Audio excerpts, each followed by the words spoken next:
ಹಾಂ, ನಾನು ವರ್ಕಿಂಗೆ. ಅವಳು ಪೂಜಾ ಅಂತ. ನನ್ನ ಮಾಸ್ಟರ್ಸ್ ಎಲ್ಲ MSW ಎಲ್ಲ ಒಟ್ಟಿಗೆ ಮಾಡಿದ್ದು. ನಾವೆಲ್ಲರೂ ಒಟ್ಟಿಗೆ ಉಡುಪಿಲೇ ಓದಿದ್ದು. ಸೊ ಅದಾದಮೇಲೆ ಅವಳು ವರ್ಕ್ ಮಾಡ್ತಾಯಿದ್ಲು. ನಾವೆಲ್ಲರೂ 2 ವರ್ಷ MSW ಮುಗಿದ್ಮೇಲೆ ವರ್ಕಿಗೆ ಅಂತ ಹೋದ್ಲು. ಅವಳು ಬೆಂಗಳೂರಲ್ಲಿ ವರ್ಕ್ ಮಾಡ್ತಾಯಿದ್ಲು, ನಾವಿನ್ನು ಉಡುಪಿಲೇ ಇದ್ವಿ. ಅದಾದಮೇಲೆ ಸ್ವಲ್ಪ ಟೈಮು ಎಲ್ಲ ಟಚಲ್ಲೇ ಇದ್ವಿ. ಆಮೇಲೆ ಒಂದು 2 ವರ್ಷ ವರ್ಕ್ ಮಾಡಿದ್ಲು. ಅದಾದಮೇಲೆ ಮದುವೆ ಫಿಕ್ಸ್ ಆಯಿತು. ಮದುವೆ ಇಲ್ಲೇ NR ಪುರದಲ್ಲಿ ಕೊಟ್ಟು ಮದುವೆ ಮಾಡಿದ್ದು. ಮದುವೆ ಎಲ್ಲ ಚೆನ್ನಾಗಾಯಿತು. ಮದುವೆ ಆದಾಗಿಂದನೂ ಇದೇ ಪ್ರಾಬ್ಲಮ್ ಅಂತ ಹೇಳ್ಕೊತಾ ಇದ್ಲು. ಸೊ ಏನಂತ ಹೇಳಿದ್ರೆ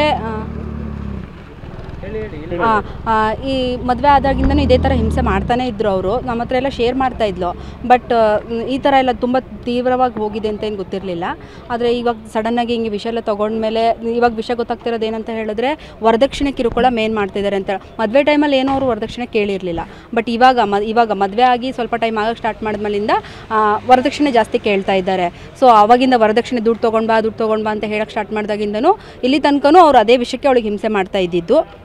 ಸೊ ಕೊನೆಗೆ ಏನಾಯಿತು ಅಂತ ಹೇಳಿದ್ರೆ ಅವಳದು ಇದು ಡೆತ್ ಆಯಿತು. ಬಟ್ ನಮಗೇನಂತ ಹೇಳಿದ್ರೆ ಬೇಜಾರು ಏನಂತ ಹೇಳಿದ್ರೆ ಸಾವಿನಿಂದ ಸಾಕಷ್ಟು ಅನುಮಾನಗಳು ಕೂಡ ಇದ್ದಾವೆ. ಅಂದರೆ ಗಂಡನ ಮನೆ ಕಡೆಯವ್ರದ್ದೇ ಕೈವಾಡ ಅಂತ ನಮಗೆ ಆಲ್ಮೋಸ್ಟ್ ಅಲ್ಲೆಲ್ಲ ಗೊತ್ತಾಗಿದೆ. ಅವಳು ಸಹ ಅದನ್ನೇ ಹೇಳಿರೋದು. ಬಟ್ ಆಗ ನೋಡಿದ್ರೆ ಬ್ಯಾಕ್ಗ್ರೌಂಡಲ್ಲಿ ಏನಿದ್ರೆ ಗಂಡನ ಮನೆ ಕಡೆಯವರೇ. ಗಂಡ ಇವಾಗ ಜೈಲಲ್ಲಿ ಸಹ ಇದ್ದಾರೆ. ಗಂಡ ಮತ್ತು ಅವರಪ್ಪ ಜೈಲಲ್ಲಿ ಸಹ ಇದ್ದಾರೆ. ಸೊ ನಮ್ಗೆ ಇವಾಗ ಏನಂತ ಹೇಳಿದ್ರೆ ಇಷ್ಟೆಲ್ಲ ಆದಮೇಲೂ ವರದಕ್ಷಿಣೆ ಮದುವೆ ಟೈಮಲ್ಲಿ ಬೇಡ ಅಂತ ಹೇಳಿ ಇವಾಗ ನಮಗೆ ವರದಕ್ಷಿಣೆ ಕೊಡಿ ಅಂತ ಹೇಳೋದು ಸರಿ ಇರಲಿಲ್ಲ. ಅವ್ರಿಗೆ ಅಷ್ಟು ದುಡ್ಡಿನ ಬಗ್ಗೆ ಆಸೆ ಇದ್ದಿದ್ರೆ ಅವರು ಮುಂಚೆನೇ ಹೇಳಬೇಕಿತ್ತು. ನಾವು ಏನೋ ಮಾಡ್ತಿದ್ವಿ ಅಲ್ವಾ. ಸೊ ಇವಾಗ ನಮಗೇನಂತ ಅನ್ನಿಸ್ತಾ ಇರೋದು ಅಂದರೆ ಇವಾಗ ಇಷ್ಟೆಲ್ಲ ಈಗ ಆಧುನಿಕ ಕಾಲ ಎಲ್ಲ ಇಷ್ಟು ಬದಲಾಗಿದೆ.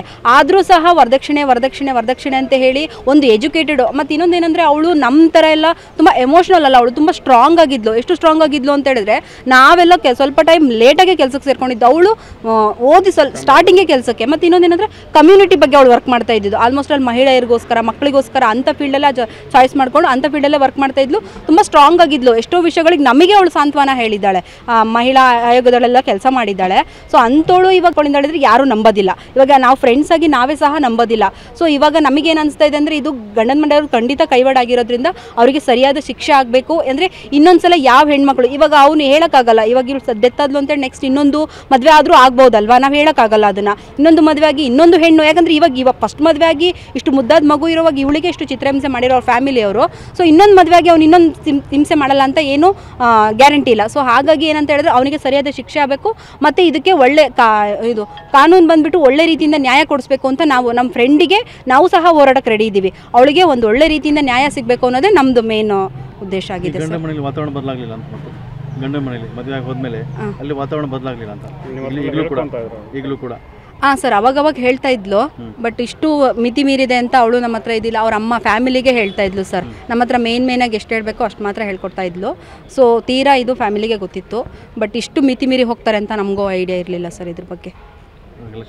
ಹಾಂ ಸರ್, ಖಂಡಿತ ಅವರಿಗೆಲ್ಲ ಅವನಿಗೆ ಕಠಿಣವಾದ ಶಿಕ್ಷೆ. ಅವನೊಬ್ಬನೇ ಅಲ್ಲ, ಅವರೊಬ್ಬರೇ ಅಲ್ಲ, ಅವ್ರ ಅಪ್ಪ, ಅವ್ರ ಅಮ್ಮ ಮತ್ತು ಅವ್ರ ಅಕ್ಕ, ಮೇನ್ ಅವ್ರ ಅಕ್ಕ ಇದ್ದಾರೆ. ಅವರಿಗೆ ಮೇನ್ ಶಿಕ್ಷೆ. ಅವರು ಒಂದು ಹೆಣ್ಣು, ಅವರಿಗೂ ಒಂದು ಹೆಣ್ಣು ಮಗು ಇದೆ ಆಲ್ರೆಡಿ. ಸೊ ಹಿಂಗಿದ್ದು ಇನ್ನೊಂದು ಹೆಣ್ಣಿನ ಜೀವನ ಹಾಳು ಮಾಡಿದ್ದಾರೆ ಅಂದರೆ ಅವರಿಗೆ ಕಠಿಣವಾದ ಶಿಕ್ಷೆ ಆಗಲೇಬೇಕು. ಕಾನೂನು ಪ್ರಕಾರ ಏನೇನು ಕ್ರಮ ತಗೋಬೇಕು ಅನ್ನೋದು ನಮ್ಗೆ ಇದಾಗಿದೆ ಸರ್. ಆದಷ್ಟು ಈ ವರದಕ್ಷಿಣೆ ಅನ್ನೋದು ಇಷ್ಟು ಹೋಗಿದೆ ಅಂತಾರೆ. ಬಟ್ ಇಲ್ಲ ಸರ್, ಇವಾಗಿನ ಕಾಲದಲ್ಲೂ ಟ್ರೆಂಡ್ ಚೇಂಜ್ ಆಗಿದ್ರು ಸಹ ವರದಕ್ಷಿಣೆ ಅನ್ನೋದು ಇದೆ. ಇದು ಆದಷ್ಟು ಇದಾಗಬೇಕು ಅನ್ನೋದೇ ನಮ್ಮದು.